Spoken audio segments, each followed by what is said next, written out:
survivor. We have our own light inside us. I won't let them take it away. I won't let them take it away, no, no. I'm a soul survivor. We have our own light inside us. I won't let them take it away. Hey guys, welcome back to my channel. It's Shamelia, aka Shems, aka Shemreal, aka Shemilire, aka Shemstar, aka Shem the Great, aka your favorite snack, aka your WCW, aka your favorite auntie. Hi. Hope you guys are having a good, blessed day so far, and yeah, we're just gonna get straight into it. This video is basically going to be about what to expect when you're at university. I've just compiled a simple list of things, you know, obviously everyone's experience is different, but I just wrote some things that I know that loads of people experience. No matter what university you go to, you experience these things or see these things. So I just wanted to yeah, just wanted to let anyone know. So this is for the freshers, people who are going to university, not necessarily for people who are already at university, because you've seen what you've seen, right? Cool, let's get into it. So number one on my list, everything seems expensive.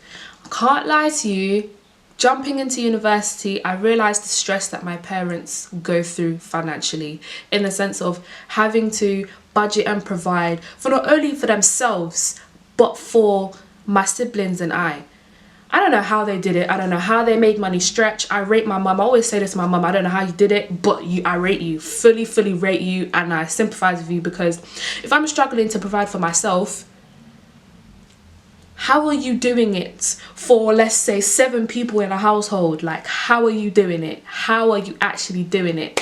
It's mad. Just expect things to just seem so expensive because you're still trying to figure out how you're gonna, you know, make your money stretch, how you need to budget, how you need to do certain things and just use your money efficiently. And also, like, they do this to students all the time. They tantalize us with all kinds of deals. They just take advantage of our naivety. Do you know what I mean? So don't be naive. Don't fall for all the incentives. Save your loot. Save your damn loot. Second on my what to expect list, a drunk person to be making hella noise when you're trying to sleep. Oh, this one. This is for when you're living in a comm. If you're living in accommodation, expect this. Or if you have friends who drink alcohol, whatever, and you live in a house, expect this. Honestly speaking, yeah, I remember in first year, because the way my flat was set up here, I don't know if you guys remember me saying in my uni experience video, I had a twin room. And the thing is, yeah, the way my twin room was set, it was a flat on its own. So it's either I was with someone or not. Do you know what I mean? So I wasn't attached to a flat, because all the other twin rooms were attached to other flats. So people had like their single rooms and then there was a twin room on the end. But for me, it was literally just a twin room by itself. So I didn't have to worry too much about other people bothering me. But when it came to like the other flats that were near me on either side of me, yeah, you would have like the drunk people going back into their flats. And I'm trying to sleep because my BA acting course, I had to wake up for 8 a.m. 8 a.m. That's when I started, and I had to wake up for physical exercise. So my wake up time would probably be 6 a.m. to get ready, to make my lunch, etc, etc. But now I'm hearing people going, hey, yeah, like all kinds of rubbish going on outside, yeah. And I can't lie to you, it used to piss me off. It used to make me so annoyed. Like there was a couple times, yeah, I literally had to get up, go outside my door and said, shut up, shut your mouth. And the thing is, back then my mouth was just rude. Rude. So I would open it and be like, shut your mouth, I'm trying to sleep. That's literally how I would speak to them. And obviously I'm not going to speak like that anymore, but nah, man, it used to annoy me so much. But expect people to make noise and not have any consideration, purely because of the fact they're intoxicated and they're not being aware of the fact that they're disturbing others. Do you get what I mean? So yeah, just, boy, don't get angry like I did though. Don't get angry like I did. I don't advise that kind of behavior anymore. Talk to people properly and they'll listen to you.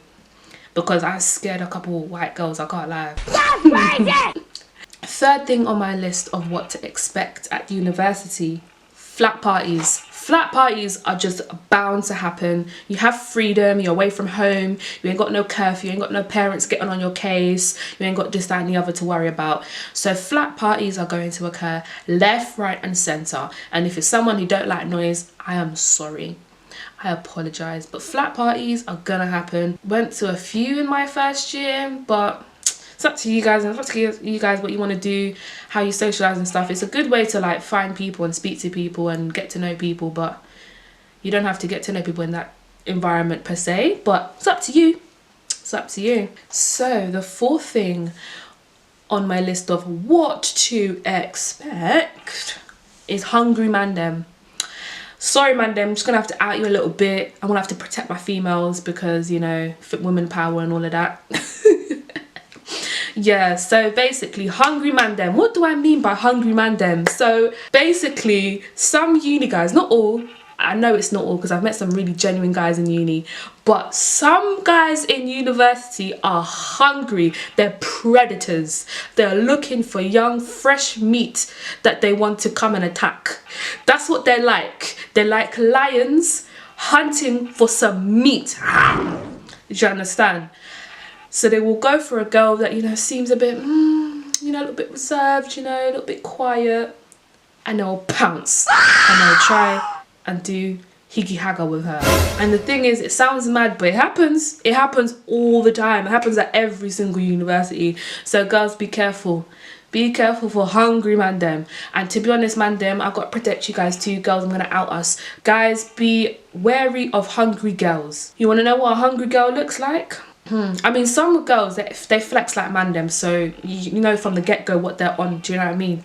But you have some girls that do on the DL, yeah? You know, she'll be messaging you, she'll be trying to talk to you, sweet you up. She might come to your com and cook you some food, because a lot of girls want to be like the uni wife, so they come and cook you some food, make you all comfortable, act like, you know, giving you wifey benefits even though you haven't settled anything serious yet. And those are the hungry girls. That's when you know a girl's feeling you. Even though some girls just do that out of niceness, because when I was in first year, I used to cook for everyone. That was just me. That was like, that's the way I thought I could, like, you know, get to know people, because people love food. Everyone loves food, especially black people. I was cooking for a lot of black people.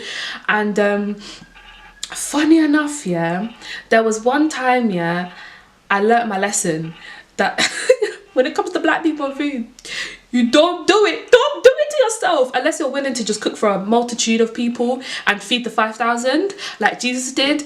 Bruh, be careful when cooking for black people. Literally, there was one time, yeah, I'm still sorry to this day, Florence and Danny. I literally called Florence first. They were the first people I spoke to, yeah, when it came to inviting them for food. I was like, yeah, Flo, I'm cooking some food, yeah. Do you want some? Do you and Danny want to come and eat? Yeah, that's alright. Still, yeah, that's alright. Alright, cool, then I'll save it for you. Cool. Okay, cool, bye. And obviously, them man were coming later in it, so they didn't come straight away. So obviously, I invited one more person to eat, yeah. I'm not gonna out this person's name because it's just funny. Just the way it happened, it was funny. Cool.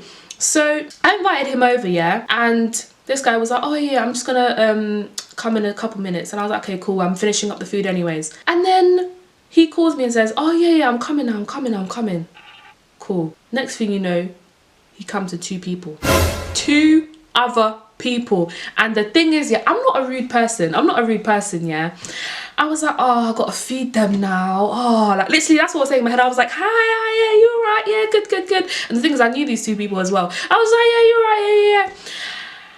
And I was like, it's gonna be peak if he's just sitting there eating the food, yeah, and them 2 are not eating as well. I just felt so bad, yeah. So I gave them Danny and Flo's portion, because obviously I had made portion, what's it called? The amount of food I made was for myself, for the guy, Florence and Daniela. So the 2 people that came took Florence and Daniela's place, and they had their they had their food in it, and it was peak. It was so peak. I literally had to give Florence and Danny my McDonald's that I bought for myself earlier, because I felt so bad. I said, here, have my McDonald's, have it, just eat it. And obviously I saw them eating it, and I was like, they don't even look happy, man. They don't look satisfied, because they wanted that dumpling and ackee and saltfish and all of that good stuff, bruv. They wanted to eat all of the nice Caribbean food I made. I was, nah, man. It was upsetting. But anyways, I've sidetracked a bit too much. I've sidetracked way too much. The next thing to expect are times where you feel like you want to quit. So this is a common struggle that I feel like every university student I've ever met has told me this. They feel like they don't want to do it anymore, they can't do it no more. Just expect a time where things are getting hard, your work is picking up pace, your lecturers are getting onto you, you know, it's like, is that exam season or whatever, and basically like it's gonna all pile on top of you and you're gonna feel like, nah, I can't do this anymore, I want to drop out. And the thing is, what you have to do is persevere. You have to push past that time, because once you push past, and you get all your work submitted, you know, everything's cool again, you're just like, oh great, I can relax now. I've worked hard, now it's time for me to have fun, you know, or detox, or just relax. Do you get what I mean? So definitely expect those times, but you have to push through it. And I'd also advise, you know, talk to God, like pray about it, you know, because through him your strength is renewed. Pray and talk about it and release it, or speak to a friend, speak to someone who you trust, who you could open up to about the stress that you're feeling, the work that you're worried about. You know, it's very important to do that. The next thing to expect is new lifelong friends. So this one, I started to think about it. I had to think about it. When I wrote it down, I was like, this doesn't even make any sense. But it does make sense. It makes so much sense, because the friends that I've made, like the proper friends that I've gotten to know and made, I know I'm going to know them for a long time, and I know that those girls are going to be my bridesmaids. I know that those guys are going to be attending my wedding day. Do you get what I mean? I've made some real genuine connections with people, and there's a lot of other people that I know from university, and the friends that they've made on the course, or friends that they've made on other courses, they link up with each other, they spend time with each other, they meet each other in different flipping parts of the UK. Like that's how they're committed they are to their friendships. So you make lifelong friends, you meet people that you think, yeah, you know what, you're really cool. But then obviously you're gonna have that thing where majority of the other people, you're not going to speak to them ever again, but you kind of already know who you're going to speak to and who you're not going to speak to, due to the bond that you have with those people. The next thing on my list of what to expect is all-nighters. Whether you're doing an all-nighter because you're at a rave, or you're doing an all-nighter because of work, or you're doing an all-nighter because you can't sleep, or you're doing an all-nighter because you just want to test yourself, like I don't know, or maybe you're doing a night vigil and you're doing it, so you're ending up doing an all-nighter. Expect days where you're just not gonna have sleep, and that's one of the rubbish things of adult life. Sleep, you lack it because you have to work hard, you have to do other things. The next thing to expect is unserious candidates. They're everywhere. I can't lie to you, this person here, yeah, you see this person right here, there was a period of time I was unserious, not because I wanted to be unserious, but because I was going through too much. So I was like, I can't do this, I'm gonna procrastinate. But I ended up submitting my work on time. Even though there was times I was procrastinating like mad. There's gonna be some unserious candidates, and when you're doing group work with them, it's gonna annoy you when they're not pulling their weight. So I can't lie to you guys, prepare for that rubbish. I feel sorry for you guys when you do group work with unserious candidates, because I was never going to allow that to happen to myself. And that's the right reason why I prefer doing work by myself. Like, I found it just a lot more easier. People would tell me, oh, you know, it's better that you're working by yourself, you know, Shamelia. And I'm like, I know, because I'm going at my own damn pace. I ain't got to worry about somebody else, and I ain't got to worry about letting somebody else down. Because if something pops up in my life, and that consumes my time, then I don't want to let somebody else down. I want to just know that it's on me. Do you get what I mean? So to lift off the burden of others, I just did work by myself when I could. And the last thing to expect at university are blessings and lessons. So I'll start with the blessings. So obviously we all know what blessings are, the good things that happen, the things that makes us feel good. You know, someone might give you a positive word one day, you know, you meet someone who is a blessing in your life. you grow and excel at something else, you do well on your course, you get an A+ after working so hard, or even getting a grade that you didn't even expect. You thought you did rubbish at it, but then you ended up getting an A or a B or something, and you're thankful. And also lessons. So you make mistakes. You're always gonna make mistakes as a human being.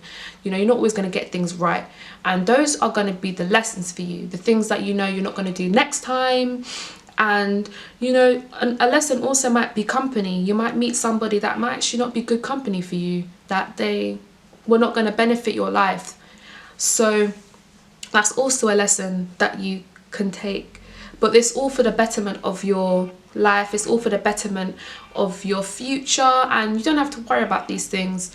A lot of the time people focus on the blessings but not the lessons, but the blessings are only just a product of something else. But lessons is the journey, is the whole journey itself. I feel whether it be a good thing or a bad thing, the whole thing is a lesson, because you're learning through the positive experience and you're learning through the negative experiences. So we need to focus on the lessons more than we focus on the blessings. The lessons is what's going to help us grow. The lessons are going to help us come out of our comfort zone and reach into a zone of uncomfortability, because where there is uncomfortability, there is change, there is progress, there is results. Do you get what I mean? So people, let's focus on the lessons. Definitely be thankful for the blessings in your life. Definitely be thankful for the positive moments, but also take the positivity through a negative time. You have to see the brighter side. One of the things that I try to do as much as possible is look at the brighter sides of certain situations. Something bad may have happened to me, but what have I learned from this? How do I avoid it the next time? What is a good thing that I gained from it? Because sometimes in a negative experience, you gained a good thing. You gain wisdom and knowledge. Not a lot of people get to, understand certain things about life, but you've understood it because you've experienced it now, and you've gathered information that could help somebody else as well as yourself. So lessons are secretly blessings. But anyways, that's my list, guys. I hope you liked it.